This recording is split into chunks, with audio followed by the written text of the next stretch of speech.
spirituelle. Allah lui communique sa parole. Que dois-je dire? Dit, c'est lui Dieu, seul et unique. Je vous disais donc que toutes ces choses-là ne se trouvent pas dans le Coran. Dans le Coran, vous ouvrez à la sourate, la foi pure, chapitre 112, et vous commencez au nom du Dieu, le clément, le miséricordieux. Dit, c'est lui Dieu, seul et unique. Dieu, le recours suprême et efficient.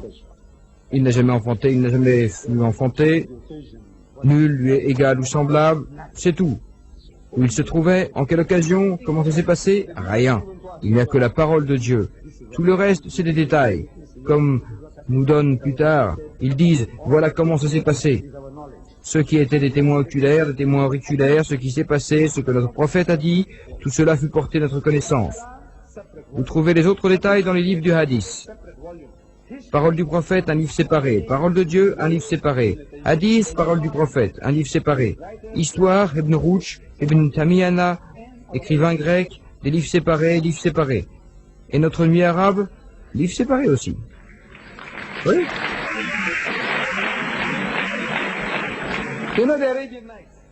Les nuits arabes, vous savez, des contes de fées, ces contes affreux, dégoûtants, circulaient autour des feux de camp. Vous savez, les Arabes avaient aussi de quoi passer le temps. Vous savez, avant l'islam, peut-être même après l'islam, sous le règne de Haroun el-Rachid, Mahoun el-Rachid, nous ne savons pas comment l'Empire s'est développé. Et ils voulaient passer le temps, vous savez, d'une nouvelle quelconque, ambiance joyeuse, plaisanterie ordurière, histoire dégoûtante que vous racontez autour d'un feu de camp. Et ils les ont publiés dans un livre. Fitzgerald a traduit par les Nuits arabes dans une version intégrale. Je l'ai lu et il m'a beaucoup plu parce que je l'ai beaucoup aimé. Une version intégrale, mais c'est un livre séparé. Elles ne sont pas dans le Coran. Elles ne sont pas dans le hadith du prophète. Elles ne sont pas dans les livres des historiens. Un livre séparé. Ainsi donc, nous avons la parole de Dieu, la parole du prophète, la parole des historiens et la pornographie, tout dans les livres séparés. Eux, ils ont mis tout cela dans le même livre. Alors vous vous demandez, comment vais-je l'utiliser?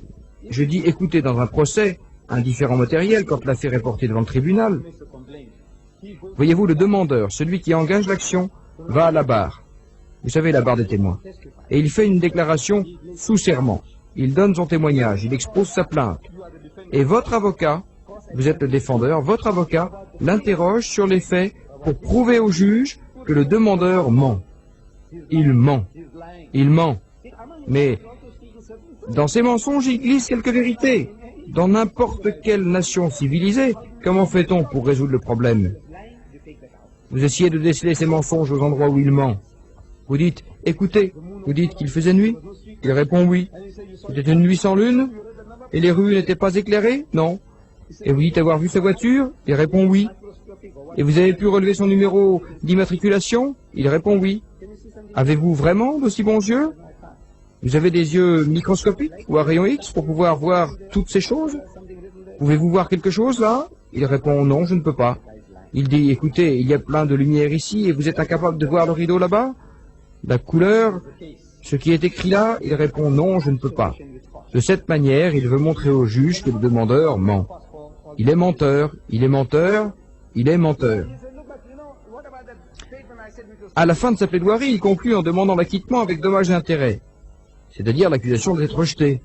Et je demande une indemnité pour tous les ennuis qu'il m'a causés. Et il l'obtient. Maintenant, il dit, mais écoutez, vous savez, il y a cet autre témoignage qui était sincère. Eh bien, le tribunal n'en a pas tenu compte. Voyez-vous, vous retenez ce qui peut servir votre cause. Pour le reste, vous dites, écoutez, ceci n'a rien à voir avec nous.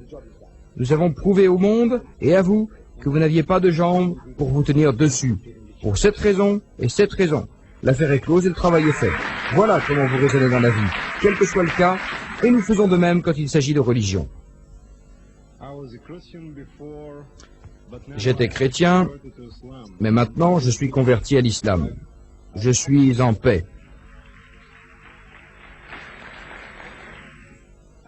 Je pratique beaucoup l'islam et je fais de mon mieux pour être bon musulman.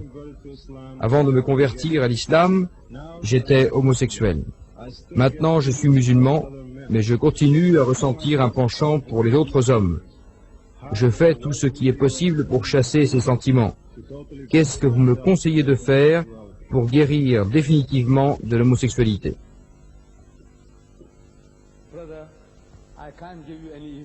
Je ne peux vous donner aucune solution facile.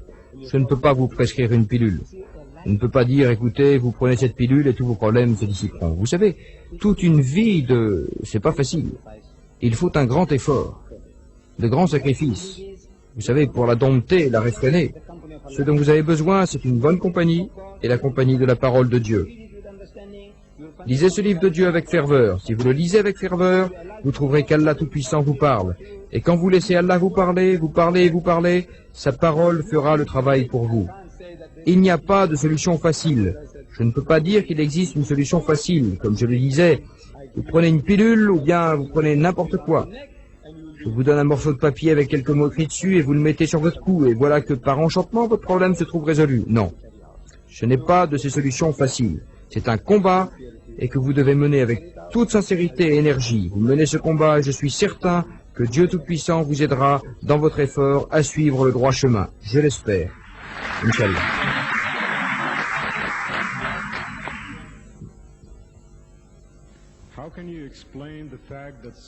Comment expliquez-vous le fait qu'un si grand nombre de chrétiens croient en la Bible sous sa forme actuelle, en dépit des contradictions dont vous avez parlé?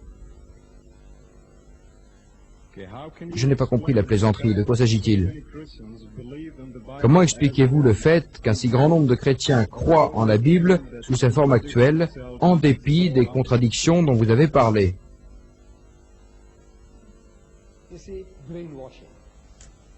Vous savez, lavage de cerveau. Lavage de cerveau. Vous subissez tous un lavage de cerveau. Voyez-vous, la dernière fois que je suis venu ici, en 1977, j'ai discuté avec des étudiants et des professeurs à l'université de Berkeley à San Francisco. Je leur ai dit, vous avez tous subi un lavage de cerveau. Un professeur s'est levé et m'a dit, non, programmé. J'ai dit, pardon, programmé. Nous sommes tous programmés. Voyez-vous, nous avons tous été programmés depuis l'enfance pour adopter certaines croyances, certaines attitudes. Et si personne ne propose une meilleure connaissance pour vous reprogrammer, pour vous déprogrammer, vous resterez là où vous êtes. Il y est comme un naufragé qui s'accroche à n'importe quoi. Vous dites, écoutez, ce livre ne peut pas vous aider. C'est l'esprit qui est en vous qui vous a aidé. Vous êtes ou vous étiez alcoolique. Et vous cherchiez un moyen de vous en sortir. Vous aviez besoin de quelqu'un pour vous aider. Vous savez, vous rentrez chez vous et vous trouvez votre femme terrifiée, vous trouvez tous vos enfants terrifiés, ils s'écartent tous de votre chemin. Vous savez où est le problème? Vous savez que c'est terrible, que c'est horrible. Mais que pouvez-vous faire? Que pouvez-vous faire? Vous n'aimez pas ça, mais vous êtes impuissant. Vous êtes entre les griffes de Satan. Alcool. Arrive alors une personne avec un peu de charisme et vous dit, écoutez bonhomme, pensez et croyez que le Christ est là pour vous aider. Il a tout fait pour vous. Il s'est sacrifié pour vous. Émotionnellement, vous êtes d'humeur pour changer. Vous êtes comme un naufragé luttant pour sa survie, pour vous sauver du naufrage et la paille. Vous savez, vous tombez sur une paille alors que vous étiez capable de vous en sortir. Vous dites, la paille m'a aidé. Je dis non, c'est la volonté de résistance qui enflammait votre cœur et votre esprit. La lutte que vous avez menée qui vous a permis d'atteindre le rivage, non la paille. Mais maintenant, quand vous essayez d'expliquer cela d'un point de vue logique, je dis, écoutez, c'est la lutte qui vous a sauvé. Votre volonté, votre sincérité qui vous ont sauvé. Il dit non, il pense que vous essayez de rejeter dans la mer, dans le bourbier. Non, nous cherchons seulement à expliquer. Mais maintenant, les gens ont vécu cette expérience et ils sont terrifiés. Si seulement ils pouvaient se débarrasser de ce refrain, le Christ est mort pour la rédemption de mes péchés, il m'a sauvé. Je dis, frère, c'est votre détermination, votre foi, votre volonté qui vous ont sauvé. Il dit, non, non, non, non, c'est le Christ qui m'a sauvé. Comme s'il essayait de...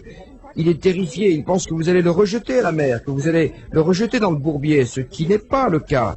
Voyez-vous maintenant, nous devons proposer une alternative aux gens, ils n'en ont pas. Le seul livre qu'ils connaissent est celui-là. Et ils peuvent voir, la plupart d'entre eux, ils peuvent voir quel gâchis il a causé. Il n'a pas apporté de solution au problème. Alors quand ils se laissent aller, ils le font sans retenue, ils avalent n'importe quoi. Hare Krishna, vous savez, ces garçons avec une petite natte, ils dansent avec un vêtement jaune safran avec des tambours. Non, non, c'est l'esprit, vous savez. Vous voulez quelque chose, alors vous prenez n'importe quoi et vous dites, j'ai trouvé la paix ici, j'ai trouvé la paix là. Vous vous rejoignez les Munistes et vous trouvez la paix. Vous rejoignez les Hare Krishna et vous trouvez la paix. N'importe quelle secte. L'essentiel est ce que vous cherchiez